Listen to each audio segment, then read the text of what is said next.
সরকার আহিবই তো ইনশাআল্লাহ 2045 সনের পরে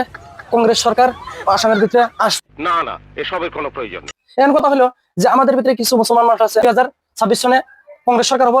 2026 সনে কংগ্রেস সরকার হবে আমরা গলায় মালা নিয়ে মানে রাস্তা রাস্তায় ঘুরবো যে এই কল্পনা মনের ভিতরে আছে তো এই কল্পনাটা আজকে থেকে বাদ দাও 2025 সনে তো কংগ্রেস সরকার হবে এইটা আমরা জানতাম গ্যারান্টি দিচ্ছি যে 2045 সন পর্যন্ত কংগ্রেস সরকার আসামের ভিতরে আসবো না 2026 সনেও বিজেপি সরকার হবো তারপর 2031 সনেও বিজেপি সরকার দেখবো 2036 সনেও বিজেপি সরকার দেখবো সংখ্যক মানুষ এখন আমার কব যে দালাল যে সরকারের দালালি করতেছে না আমি দালালি মানে যেটা সত্য ওইটাই আমি প্রকাশ করতেছি আমি দালালি করছি না কি কারণে আমার জন্য মানে চাহে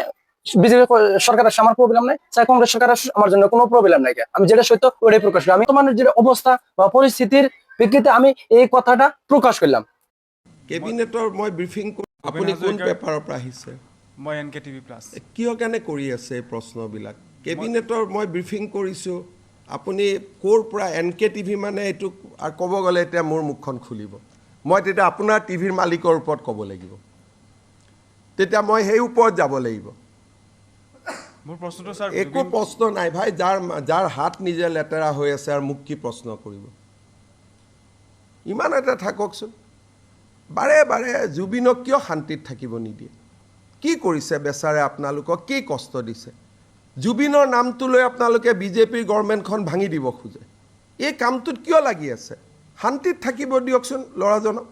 শান্তিত থাকিব দিয়ক সি আমাৰ হিয়াৰ আমঠু হয় অসমীয়া জাতি ইমান তলত যাব নোৱাৰেতো যে তাত যাব দিয়ক মদ খাব দিয়ক অমুক খাব দিয়ক ইমান তলত যাব নোৱাৰে